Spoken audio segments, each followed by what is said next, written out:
미국 대통령 트럼프는 금을 사랑합니다. 집무실 전체를 황금색으로 꾸밀 정도로 집착합니다. 이스라엘의 황금비, 일본의 황금투구, 우크라이나의 황금벨트. 세계가 그에게 황금을 바쳤습니다. 그런데 한국 경주에서 특별한 일이 벌어졌습니다. 1500년 전 신라 금관 앞에서 트럼프가 말을 잃었습니다. 화려한 금이 아니었습니다. 한국의 품격이 담긴 금이었습니다. 그는 그 금관을 가장 아꼈다고 합니다. 왜입니까? 20년 경력 영국 기자 데니얼 쿠퍼는 그 순간을 목격했습니다. 세계 최강대국 대통령이 한국 앞에서 고개를 숙인 이유를 황금 앞에서도 흔들리지 않던 남자가 한국의 유물에 감탄한 까닭을 기록했습니다. 그뿐만 아닙니다. 한국의 힘을 깨달았습니다. 한국의 힘은 황금이 아니라 그 안에 담긴 무언가 있다는 것을 그가 본 진실은 무엇이었을까요? 충격의 증언이 시작됩니다. 여러분, 오늘도 저 담비를 찾아주셔서 진심으로 감사드립니다. 이 영상을 통해 우리는 결국 하나의 대한민국이라는 마음이 드신다면 댓글에 한국이라는 단어 하나만 남겨주세요. 마음이 안 생긴다면 분열이라고 적어주세요. 여러분의 한 글자가 저에게 큰 힘이 됩니다. 그럼 지금부터 오늘의 이야기를 시작하겠습니다. 제 심장이 뛰었습니다. 전광판 숫자가 말이 안 됩니다. 입국 21만, 출국 14만. 에이펙은 끝났습니다. 며칠 전에요. 그런데 지금 이 순간 한국으로 들어오는 사람이 나가는 사람보다 7만 명이나 더 많습니다. 저는 숨을 멈췄습니다. 뭔가 잘못됐습니다. 저는 데니얼 쿠퍼입니다.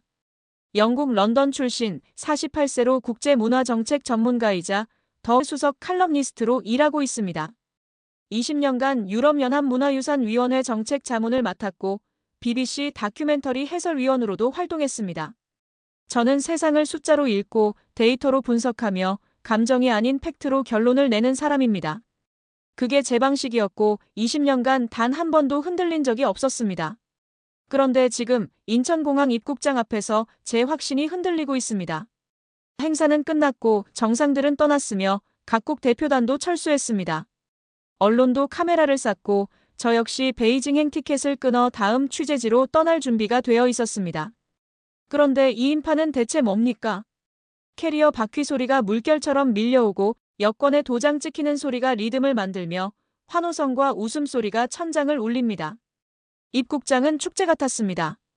끝난 회의 뒤의 공항 풍경이 아니었습니다. 저는 전광판을 다시 확인했습니다. 입국자 21만 3천 명, 어제보다 3만 명이 늘어난 숫자였고 모레는 더 늘어날 거라는 예측이 떴습니다. 저는 수첩을 꺼냈습니다.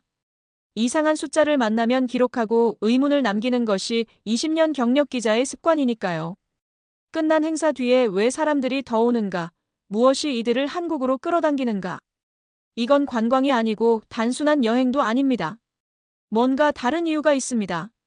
저는 입국장 방향으로 걸으며 가까이서 봐야겠다고 생각했습니다. 프랑스 가족이 셀카를 찍고 있었고 독일 청년들이 한글 간판을 손가락으로 가리키며 웃었으며 태국에서 온 듯한 단체 관광객들이 가이드 깃발을 따라 움직였습니다. 그들의 얼굴에는 피곤함이 아닌 설렘이 있었습니다. 저는 멈춰 섰습니다. 한국인 가족 한 쌍이 길을 잃은 외국인에게 다가가는 모습이 보였기 때문입니다. 언어가 통하지 않았지만 손짓과 미소, 그리고 번역 앱이 그 빈자리를 채웠습니다. 외국인이 고개를 숙여 인사했고 한국인 부부가 손을 흔들며 떠났는데 아무도 시키지 않았고 의무도 아니었습니다. 그냥 자연스러웠습니다. 그 순간 제 가슴 안에서 뭔가 움직였습니다. 기자 본능이었습니다. 마지막 탑승 안내입니다. 베이징행 CA 123편 탑승하실 승객께서는 즉시 23번 게이트로 와주시기 바랍니다. 방송이 울렸습니다. 제 손엔 탑승권이 있었고 게이트는 저 뒤에 있었으며 20분 후면 비행기가 뜰 예정이었습니다. 저는 탑승권을 내려다봤습니다. 그리고 천천히 반으로 찢었습니다. 옆 사람이 저를 쳐다봤지만 저는 등을 곧게 폈습니다. 베이징이 아닙니다. 경주입니다. 21만 명이 향한 그곳으로 가야 합니다. 저는 항공사 카운터로 향해 취소 수속을 밟고 KTX 경주행 표를 예매했습니다. 런던 본사 편집국에 문자를 보냈습니다. 후속 취재 3일 연장합니다. 곧 회신이 왔습니다. 승인합니다. 단 확실한 근거가 필요합니다. 저는 답장 대신 수첩을 펼쳐 첫 줄에 적었습니다. 끝난 회의 뒤에 시작된 진짜 이야기를 찾겠습니다. 그날 밤 11시 저는 경주에 도착했습니다.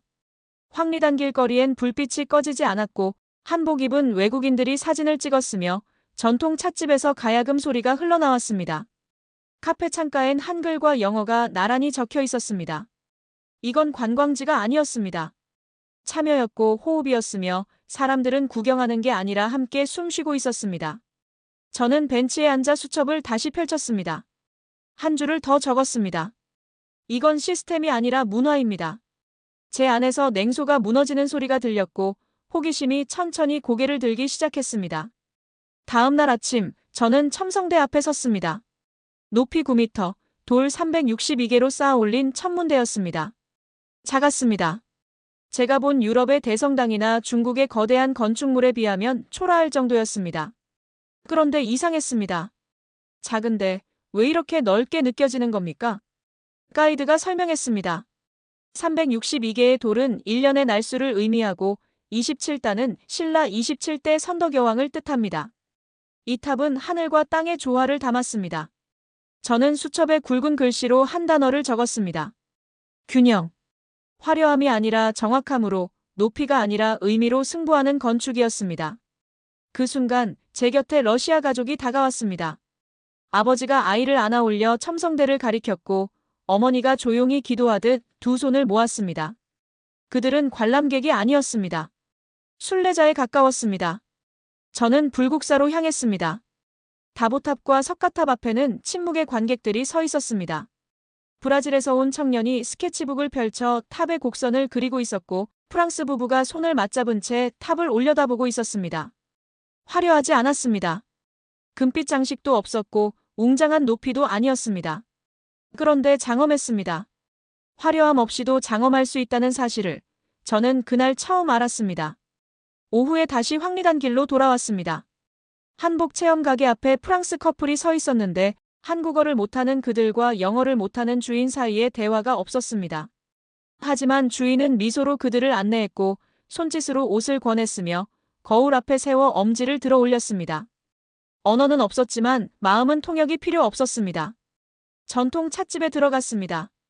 70대로 보이는 할머니가 차를 내오며 번역 앱으로 메뉴를 설명했습니다. 이 차는 마음을 편안하게 합니다.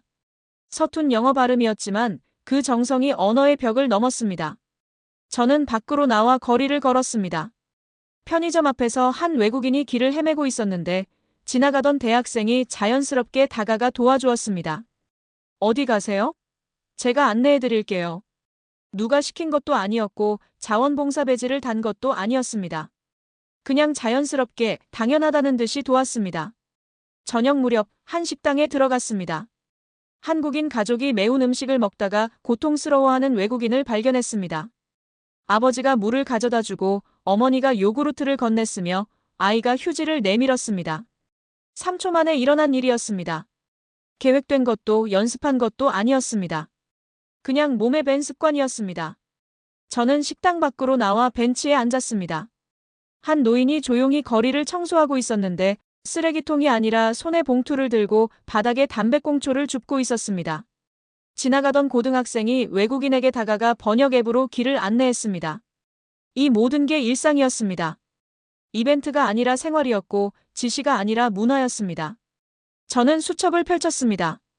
한국의 친절에는 정해진 시간표가 없지만 늘 정시에 도착합니다. 매뉴얼은 보이지 않지만 질서는 어디에나 있습니다. 이 친절은 의무가 아니라 습관이고 정책이 아니라 반사신경입니다. 저는 펜을 멈췄습니다. 제 안에서 의심이 경외로 바뀌는 소리가 들렸습니다. 한국은 저에게 높이가 아니라 깊이를 가르치고 있었고 화려함이 아니라 정성을 보여주고 있었습니다. 그날 밤 숙소로 돌아와 노트북을 켰습니다. 첫 문장을 적었습니다. 한국의 품격은 설계도가 아니라 일상에 스며 있습니다. 저는 드디어 알았습니다. 이 나라의 힘은 조용히 작동한다는 것을. 사흘째 아침, 저는 대릉원으로 향했습니다. 1500년 전 신라 왕들이 잠든 고분 앞에서 증강현실 체험이 진행되고 있었습니다. 태블릿을 통해 보니 흙으로 덮인 능이 화려한 왕릉으로 되살아났습니다. 금관이 빛났고 비단 옷이 펄럭였으며 호위 무사들이 도열해 있었습니다. 1500년의 시간이 3초 만에 사라졌습니다. 제 시간 감각이 흔들렸습니다. 옆에 있던 한국 대학생이 말했습니다. 저희는 조상을 기술로 다시 만나는 겁니다. 신기하지 않으세요? 자부심이었습니다. 과거를 자랑하는 것이 아니라 과거와 현재를 연결하는 자부심이었습니다. 저는 수첩에 적었습니다. 한국은 과거를 박제하지 않고 현재로 초대합니다. 저녁, 첨성대로 다시 갔습니다. 밤이 되자 미디어 아트가 시작되었습니다. 첨성대 돌 위로 은하수가 흘렀고 별자리가 그려졌으며 사계절이 스쳐 지나갔습니다.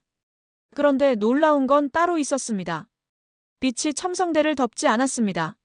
스며들었지만 침범하지 않았습니다. 원형은 그대로였고 돌의 질감도 살아있었으며 1400년 전 그대로의 모습이 유지되고 있었습니다. 독일에서 온 건축학 교수가 중얼거렸습니다. 보존과 개발을 동시에 하다니 이건 모순이 아니라 예술입니다. 저는 그의 말에 밑줄을 그었습니다. 동시성. 한국은 과거와 미래를 대립시키지 않고 나란히 걷게 만들고 있었습니다. 다음 날 불국사를 다시 찾았습니다. 법당 한쪽에서 젊은 스님이 태블릿을 들고 외국인들에게 설법하고 있었습니다. 천년 사찰과 태블릿, 어울리지 않을 것 같았지만 자연스러웠습니다.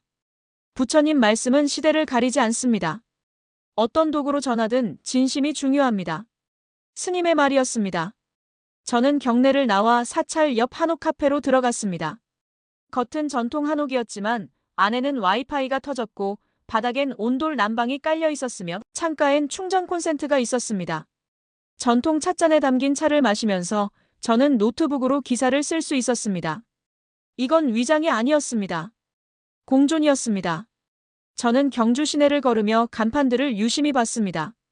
모두 통일된 색조였고 한글과 영어가 조화롭게 배치되어 있었으며 어느 하나 튀는 것이 없었습니다. 편의점도 카페도 식당도 모두 경주의 색깔 안에 있었습니다. 개성을 죽인 게 아니라 개성 속에서 질서를 찾은 것이었습니다. 상인들은 불평하지 않았습니다. 오히려 자부심을 가지고 있었습니다. 우리 가게가 경주의 일부니까요. 한 카페 주인의 말이었습니다. 저는 그 말을 곱씹었습니다. 관광이 아닌 생활, 이벤트가 아닌 일상, 규제가 아닌 합의. 경주는 살아있는 박물관이었습니다. 밤, 숙소 옥상에 올라갔습니다. 한쪽엔 고분의 실루엣이 보였고 다른 쪽엔 현대식 건물의 불빛이 반짝였습니다. 두 풍경이 충돌하지 않았습니다. 대화하고 있었습니다. 저는 노트를 펼쳐 마지막 문장을 적었습니다. 한국은 시간을 파괴하지 않고 연결합니다. 높이가 아닌 깊이로 이기고 속도가 아닌 균형으로 승부합니다. 이 나라는 과거를 짐으로 지지 않고 날개로 달았습니다. 저는 펜을 내려놓았습니다. 제 안에서 확신이 경탄으로, 경탄이 존중으로, 존중이 신뢰로 변하고 있었습니다. 한국은 균형을 산업화했습니다. 그 말이 제 입에서 나왔을 때 저는 제 목소리에 놀랐습니다. 냉소가 아닌 확신의 목소리였습니다. 나흘째 아침, 저는 숙소에서 노트를 펼쳐놓고 앉아 있었습니다. 지난 사흘간 본 것들이 너무 완벽했습니다. 친절한 시민들, 조화로운 도시, 과거와 미래의 균형. 모든 게 그림 같았습니다. 그런데 기자로서, 그리고 학자로서 의심이 들기 시작했습니다. 이 모든 친절이 정말 자발적일까요? 혹시 정부 주도의 홍보 캠페인은 아닐까요? 에이펙 기간에 맞춰 준비된 이벤트는 아닐까요? 저는 호텔 로비로 내려가 현지 주민과 이야기를 나눴습니다. 60대 택시 기사였습니다. 솔직히 말씀드리면 정부에서 친절 교육 같은 거 받으신 적 있으세요? 그가 웃었습니다. 교육이요? 아니요. 그냥 손님 오시면 잘 모시는 게 당연한 거 아닌가요? 너무 자연스러운 대답이었습니다. 그래서 더 의심스러웠습니다. 저는 실험을 하기로 했습니다. 카메라도 기자증도 없이 일부러 길을 헤매며 시민들의 반응을 관찰했습니다. 첫 번째는 시장 입구에서였습니다. 지도를 들고 두리번거리자 과일 가게 주인이 다가왔습니다. 어디 찾으세요? 불국사 가는 버스 정류장이요. 아, 저기 모퉁이 돌면 바로 있어요. 15번 타시면 돼요. 그는 과일을 팔지 않았고 관광상품을 권하지도 않았습니다. 그냥 알려주고 돌아갔습니다. 두 번째는 편의점 앞에서였습니다. 지갑을 뒤적이며 난감한 표정을 짓자 옆에 있던 고등학생이 다가왔습니다. 도와드릴까요? 번역 앱 써드릴게요. 그 학생은 숙제하러 가는 길이었을 겁니다. 그런데 멈춰 섰습니다. 세 번째는 황리단길 골목에서였습니다. 한 노인이 제게 다가와 말했습니다. 길 잃으셨어요? 우리 동네 복잡하죠. 어디 가시는데요? 괜찮습니다. 그냥 구경 중이에요. 아, 그러세요. 우린 손님을 가족으로 여겨요. 불편한 거 있으면 언제든 말씀하세요. 저는 숨을 삼켰습니다. 카메라가 없어도 기자라는 신분을 밝히지 않아도 도움의 손길은 여전했습니다. 이건 연출이 아니었습니다. 진심은 연출되지 않습니다. 저는 수첩에 적었습니다. 그날 저녁 런던 본사 편집국에서 전화가 왔습니다. 편집장이었습니다. 쿠퍼, 자네 기사 초안봤네. 너무 감정적이지 않나? 좀 더 균형을 잡게. 이게 균형입니다. 제가 본 그대로를 쓴 겁니다. 하지만 독자들은 객관적인 분석을 원하네. 감동 스토리가 아니라 말이야. 편집장님, 진실이 감동적이면 어떡합니까? 그걸 냉정하게 포장하는 게 균형입니까? 전화기 너머로 한숨소리가 들렸습니다. 자네, 너무 깊이 들어간 거 아닌가? 저는 대답하지 않았습니다. 전화를 끊고 나서 제 안에서 싸움이 시작되었습니다. 기자로서의 냉정함과 인간으로서의 감동이 충돌했습니다. 데이터와 확신이, 분석과 진심이 맞부딪혔습니다. 저는 불국사로 갔습니다. 밤이었습니다. 석단 아래 앉아 고민했습니다. 진실이란 무엇입니까? 숫자로 증명되는 것만이 진실입니까? 마음으로 느낀 것은 진실이 아닙니까? 20년간 저는 팩트만 믿었습니다. 감정은 배제했고 직관은 무시했으며 확신은 경계했습니다. 그런데 지금 한국에서 저는 흔들리고 있었습니다. 새벽 2시, 저는 첨성대로 걸어갔습니다. 거리는 고요했고 별빛과 가로등만이 남아 있었습니다. 첨성대는 조용히 서 있었습니다. 1400년 동안 그 자리에서 하늘을 보며 서 있었습니다. 저는 그 앞에 섰습니다. 그리고 조용히 속삭였습니다. 진실은 지금 여기에 있습니다. 다음 날 아침, 저는 노트북을 켰습니다. 기사 초안이 떠 있었습니다. 에이펙 이후의 한국, 평범한 행사였다. 저는 그 제목을 지웠습니다. 천천히 한 글자씩 지워나갔습니다. 공백이 남았습니다. 그 공백이 저를 향해 말했습니다. 이제 내가 본 걸 써라. 저는 새로운 제목을 적기 시작했습니다. 손이 떨렸지만 펜은 멈추지 않았습니다. 다섯째 날 점심, 저는 골목 안쪽 작은 쌈밥집으로 들어갔습니다. 70대로 보이는 할머니와 할아버지가 운영하는 식당이었습니다. 메뉴판을 보는데 할머니가 다가왔습니다. 어디서 오셨어요? 영국에서 왔습니다. 어머, 먼 데서 왔네. 매운 거 괜찮아요? 할머니는 번역 앱을 꺼내 천천히 메뉴를 설명했습니다. 서툰 영어였지만 한 글자 한 글자에 정성이 묻어났습니다. 음식이 나왔습니다. 10가지가 넘는 반찬이 상을 가득 채웠고 할머니가 하나하나 가리키며 설명했습니다. 이건 김치, 이건 된장, 이건 나물이에요. 천천히 드세요. 그리고 마지막에 덧붙였습니다. 손님이 내 아들 같아야 밥이 맛있지. 저는 숟가락을 들다가 멈췄습니다. 이건 음식이 아니었습니다. 정성이었고 마음이었으며 한 세대가 다음 세대에게 건네는 따뜻함이었습니다. 식사를 하는 동안 옆 테이블에 독일 부부가 앉았습니다. 김치를 먹다가 매운맛에 깜짝 놀라는 모습이 보였습니다. 할머니가 재빨리 다가가 물과 요구르트를 가져다 주었고 할아버지가 덜 매운 반찬을 추가로 내왔습니다. 독일 남자가 말했습니다. 우리는 맛을 먹은 게 아니라 마음을 먹었습니다. 저는 그 문장을 수첩에 그대로 적었습니다. 식사를 마치고 시내를 걸었습니다. 국밥집 앞을 지나는데 주인이 태국 관광객을 위해 면을 짧게 자르고 있었습니다. 분식집에서는 인도 가족을 위해 매운 양념을 빼고 조리하는 모습이 보였습니다. 누구의 지시도 없었습니다. 매뉴얼에도 없었습니다. 그냥 자발적이었고 자연스러웠으며 모두의 생활 속 습관이었습니다. 황리단길 벤치에 앉아 쉬는데 한 노인이 쓰레기 봉투를 들고 거리를 청소하고 있었습니다. 제가 다가가 물었습니다. 자원봉사 하시는 겁니까? 아니요, 그냥 외국 손님이 오시니까 깨끗해야지. 그는 쓰레기통이 아니라 바닥에 떨어진 담배꽁초 하나까지 줍고 있었습니다. 저는 숨을 삼켰습니다. 이건 국가의 시스템이 아니었습니다. 시민의 품격이었습니다. 저녁 무렵 편의점 앞에서 한 외국인이 교통카드 충전 방법을 몰라 헤매고 있었습니다.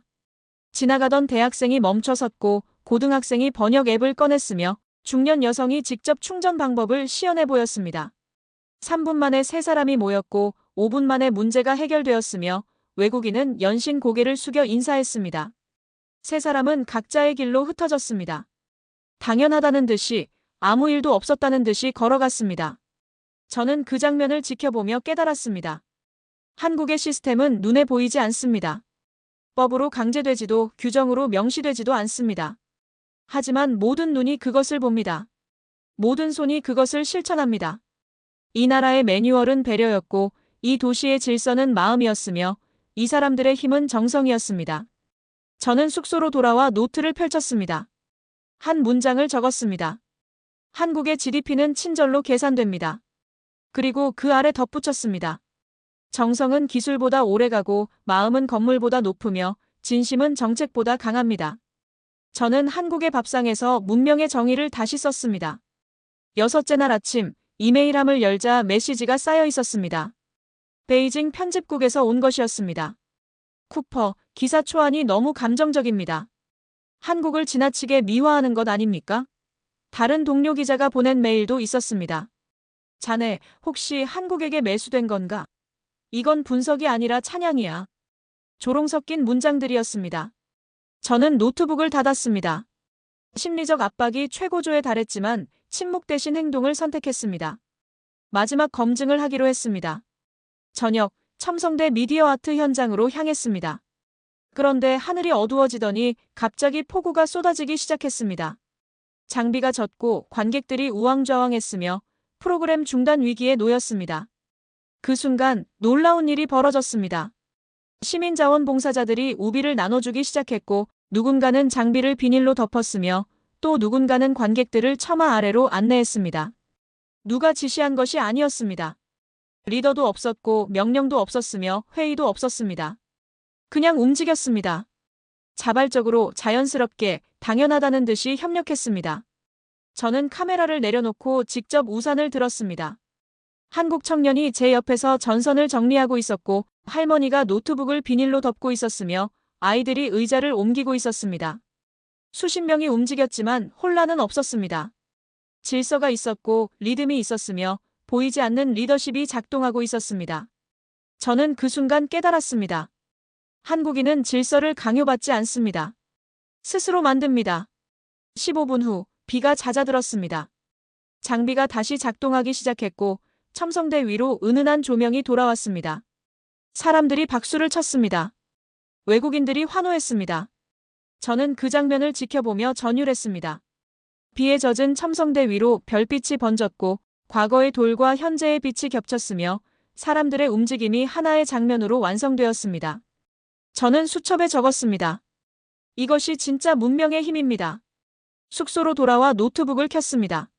손이 떨렸지만 타이핑은 멈추지 않았습니다. 제목을 적었습니다. 한국, 조용히 세계를 움직이는 나라. 본문을 적었습니다. 비가 쏟아졌지만 마음의 불빛은 단 한 번도 꺼지지 않았습니다. 한국의 질서는 통제의 산물이 아니라 신뢰의 결과였습니다. 이 나라의 힘은 명령이 아니라 습관에서 나오고 규제가 아니라 문화에서 태어나며 정책이 아니라 마음에서 완성됩니다. 저는 더 이상 관찰자가 아니었습니다. 증언자였습니다. 기자이기 전에 인간이었고 분석가이기 전에 목격자였으며 비평가이기 전에 학생이었습니다. 저는 확신했습니다. 진심은 검증될수록 강해진다는 것을. 새벽 3시 저는 런던 본사로 최종 보고서를 전송했습니다. 제목은 이랬습니다. 한국, 조용히 세계를 움직이는 나라. 부제는 이랬습니다. 진짜 강대국의 정의가 다시 쓰이고 있다. 전송 버튼을 누르는 순간 제 손이 떨렸습니다. 두려움이 아니었습니다. 확신의 떨림이었습니다. 기사를 송고한 지 12시간이 지났습니다. 저는 침대에 누워 천장을 바라보고 있었습니다. 핸드폰이 울렸습니다. 베이징 편집국이었고 목소리는 흥분으로 떨리고 있었습니다. 제 기사가 런던, 뉴욕, 베이징에서 폭발적 반응을 일으키고 있다는 소식이었습니다. 독자들의 댓글이 쏟아지고 있었고 공유수가 기하급수로 늘어나고 있었으며 실시간 검색어 상위권에 제 이름이 올랐다는 보고였습니다. 하지만 저는 기쁘지 않았습니다. 두려웠습니다. 진심이 과연 세상을 바꿀 수 있을까? 이 떨림이 진짜 변화로 이어질까? 의심이 다시 고개를 들었습니다. 오후 노트북을 열자 비판 기사들이 눈에 들어왔습니다. 한국을 지나치게 미화했다는 지적, 객관성을 잃은 감정적 기사라는 평가, 기자가 감정에 휘둘렸다는 조롱이 온라인에 퍼지고 있었습니다. 저는 화면을 내렸습니다. 가슴이 답답했고 호흡이 거칠어졌으며 펜을 든 손이 떨렸습니다. 잠시, 아주 잠시 흔들렸습니다. 하지만 창밖을 바라보며 되물었습니다. 진심을 말하는 게 왜 죄가 됩니까? 감동이 사실이면 그걸 감추는 게 객관성입니까? 그날 오후 예상 밖의 이메일이 도착하기 시작했습니다. 베이징 대학교 사회학과 교수의 연락이었고 프랑스 소르본 대학의 세미나 초청이었으며 독일 훔볼트 대학의 논문 인용 요청이었습니다. 한국뿐 아니라 중국, 유럽, 일본의 학자들이 제 기사를 새로운 담론의 출발점으로 삼고 있었습니다. 비판이 토론으로 바뀌고 있었고 토론이 영향력으로 변하고 있었으며 조롱이 학술적 논의로 승화되고 있었습니다. 사흘 후 국제방송 뉴스에서 제 기사가 인용되기 시작했습니다. BBC가 특집을 다뤘고 CNN이 보도했으며 NHK와 프랑스 24가 후속 취재에 나섰습니다. 화면 속 자막은 한 외국 기자가 본 마음의 선진국 한국이라고 적혀 있었습니다. 저는 깨달았습니다. 제 글이 단순한 기사에서 운동의 불씨가 되었다는 것을, 한 사람의 목격담이 세계적 담론의 시작점이 되었다는 것을 알게 되었습니다. 일주일 후 BBC 스튜디오 조명 아래 앉아 있었습니다. 생방송 인터뷰였고 진행자의 질문이 날카롭게 날아왔습니다. 감정적이었다는 비판에 대한 답변을 요구하는 질문이었습니다. 저는 카메라를 똑바로 쳐다보며 한 문장으로 답했습니다. 저는 한국을 분석하러 갔지만 결국 제가 분석당했다고 말입니다. 스튜디오가 잠시 정적에 잠겼습니다. 진행자가 다시 질문했고 저는 20년간 문명을 숫자로 읽었다는 고백으로 시작해 한국이 제게 문명의 정의를 다시 물었다는 깨달음으로 이어갔습니다. 진심이 가장 강한 논리였고 저는 한국을 예찬한 게 아니라 인간을 증언했다는 문장으로 마무리했습니다. 그 정적이 바로 진심의 울림이었습니다. 방송이 끝나고 핸드폰에 메시지가 쌓이기 시작했습니다. 세계 각국의 언론인과 학자들, 정책 입안자들이 보낸 것이었습니다. 생각이 바뀌었다는 고백, 선진국의 정의를 다시 고민하게 되었다는 성찰, 자신들의 나라도 한국을 배워야 한다는 다짐이 줄을 이었습니다. 저는 호텔 창가에 서서 런던의 야경을 바라봤습니다. 템스강이 흐르고 빅벤이 서 있었으며 익숙한 도시의 불빛이 반짝였습니다. 하지만 제 마음은 다른 곳을 향하고 있었습니다. 첨성대의 별빛, 황리단길의 따뜻함, 쌈밥집 할머니의 미소, 비 속에서도 꺼지지 않았던 시민들의 마음. 그것들이 제 안에서 울렸습니다. 저는 중얼거렸습니다. 그날 이후 문명은 숫자가 아닌 온도로 측정되기 시작했습니다. 기자는 사실을 쓰지만 저는 진실을 썼고 그것이 제가 한국에서 배운 전부였습니다. 창밖 야경이 흐려졌습니다. 눈물이 아니었습니다. 경외의 떨림이었습니다. 저는 20년 경력의 기자였지만 한국에서 비로소 진짜 기자가 되었습니다. 분석하는 사람이 아니라 증언하는 사람으로 말입니다. 석 달이 지났습니다. 제 기사는 예상을 뛰어넘는 파장을 일으켰습니다. 유럽의회에서 선진국의 기준은 GDP가 아니라는 토론 주제가 채택되었고 아시아 주요 대학에서 마음의 선진국이라는 강의가 개설되었으며 여러 나라의 정책연구소에서 한국 모델 분석 프로젝트가 시작되었습니다. 제 이메일함에는 매일 수십 통의 메시지가 쌓였습니다. 다큐멘터리 제작 문의, 강연 요청, 공동 연구 제안이 끊이지 않았습니다. 하지만 가장 놀라운 변화는 따로 있었습니다. 선진국이라는 단어의 정의가 바뀌기 시작한 것입니다. 경제 규모만이 아니라 시민의 품격, 문화의 깊이, 배려의 수준이 새로운 척도로 떠올랐습니다. 저는 런던 사무실에 앉아 각국의 보도 자료를 정리하며 생각했습니다. 제가 본 것은 한국이었지만 세계가 본 것은 인류의 가능성이었습니다. 한 나라의 따뜻함이 세계의 담론을 바꾸고 있었습니다. 그 무렵 경주에 대한 보도가 쏟아지기 시작했습니다. CNN이 지붕 없는 박물관, 미래를 품다라는 특집을 방송했고 BBC가 첨성대의 별빛 아래에서라는 다큐멘터리를 제작했으며 뉴욕타임스가 일면에 경주의 야경 사진을 실었습니다. 외국인 관광객 수가 급증했다는 통계가 나왔고 지역 경제가 부흥하고 있다는 분석이 이어졌으며 무엇보다 경주 시민들이 자발적으로 시민 안내봉사단을 조직했다는 소식이 들려왔습니다. 제 기사가 단순한 기사에서 사회적 변화의 계기가 되고 있었습니다. 하지만 저는 불안했습니다. 혹시 제가 너무 미화한 것은 아닐까? 실제 경주는 제가 본 것과 다를 수도 있지 않을까? 시간이 지나면 그 따뜻함도 식는 것은 아닐까? 의심이 다시 고개를 들었습니다. 그래서 결정했습니다. 다시 가보기로 6달 후의 경주를 관광객이 몰린 후에 진짜 모습을 확인하기로 말입니다. 가을이었습니다. 인천공항에 내렸을 때 낙엽이 바람에 흩날리고 있었고 하늘은 높고 맑았으며 공기는 선선했습니다. KTX를 타고 경주로 향했습니다. 창밖 풍경이 익숙하면서도 낯설었습니다. 6달 전에는 초행길이었지만 지금은 돌아가는 길이었습니다.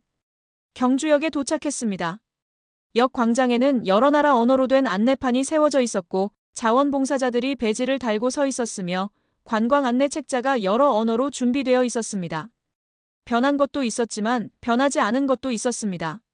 황리단 길로 걸어갔습니다. 관광객이 많아졌지만 거리는 여전히 조용했고 간판은 여전히 절제되어 있었으며 골목의 온기는 그대로였습니다. 한복 체험 가게 앞을 지나쳤습니다. 6달 전 그 주인이 여전히 미소로 손님을 맞이하고 있었고 손짓으로 설명하고 있었으며 번역 앱으로 소통하고 있었습니다. 카메라가 없어도 기자가 지켜보지 않아도 세계가 주목하지 않아도 변함없었습니다. 저는 가슴이 뛰는 것을 느꼈습니다. 진심은 시간이 지나도 변하지 않는다는 것을, 문화는 관심이 사라져도 지속된다는 것을 확인한 순간이었습니다. 골목 안쪽 쌈밥집으로 향했습니다. 문을 열고 들어서는 순간 할머니가 저를 알아보셨습니다. 어머, 돌아오셨구먼. 그때 그 영국 기자 양반. 저는 놀랐습니다. 6달 전 단 한 번 왔던 외국인을 기억하고 계셨습니다. 할머니가 웃으며 말씀하셨습니다. 아들 같았던 손님은 안 잊어버려요. 앉으세요. 밥 해드릴게요. 저는 자리에 앉았습니다. 목이 메었지만 티내지 않으려 애썼습니다. 밥상이 나왔습니다. 6달 전과 똑같은 10가지 반찬, 똑같은 정성, 똑같은 따뜻함이었습니다. 관광객이 늘어서 바빠졌을 텐데, 손님이 많아져 힘들었을 텐데, 세계의 주목을 받아 부담스러웠을 텐데, 변한 것이 하나도 없었습니다. 할아버지가 물을 가져다 주시며 물으셨습니다. 기사 잘 봤어요. 우리를 그렇게 좋게 써주셔서 고맙습니다. 아닙니다. 제가 본 그대로 쓴 것뿐입니다. 그래도 고마워요. 덕분에 외국 손님들이 많이 오셨어요. 우리 경주를 좋아해 주시니 기쁩니다. 저는 숟가락을 들었습니다. 밥 한 술을 떠서 입에 넣었습니다. 6달 전 그 맛이었고 6달 전 그 온기였으며 변하지 않은 정성이 입안에 가득 찼습니다. 저는 웃으며 말했습니다. 이번엔 밥을 배우러 왔습니다. 할머니가 환하게 웃으셨습니다. 밥은 배우는 게 아니에요. 마음을 나누는 거지. 그 한마디가 제 가슴에 박혔습니다. 식사를 마치고 첨성대로 향했습니다. 해가 저물고 있었고 가을 석양이 첨성대를 물들이고 있었으며 관광객들이 삼삼오오 모여 사진을 찍고 있었습니다. 저는 조용히 벤치에 앉아 그 풍경을 바라봤습니다. 6달 전 저는 이곳에서 의문을 품었습니다. 끝난 회의 뒤에 왜 사람들이 오는가? 무엇이 이들을 끌어당기는가? 이제 알았습니다. 사람들은 건물을 보러 온 것이 아니었습니다. 마음을 느끼러 온 것이었고 따뜻함을 경험하러 온 것이었으며 인간다움을 확인하러 온 것이었습니다.